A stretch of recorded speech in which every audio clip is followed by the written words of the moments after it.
Welcome to our second Yesterbus outing. This is courtesy of the County General Bus Preservation Group, and we've got members of their group with us today. This is you. You're all right. I'll get you the paracetamol later.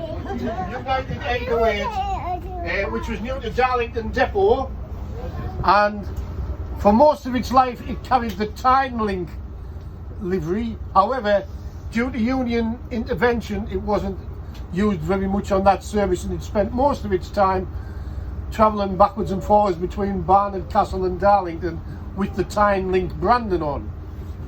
And George was one of the drivers, of course, who had this out on a regular basis. I understand, George, at Durham on the X1s. Yes.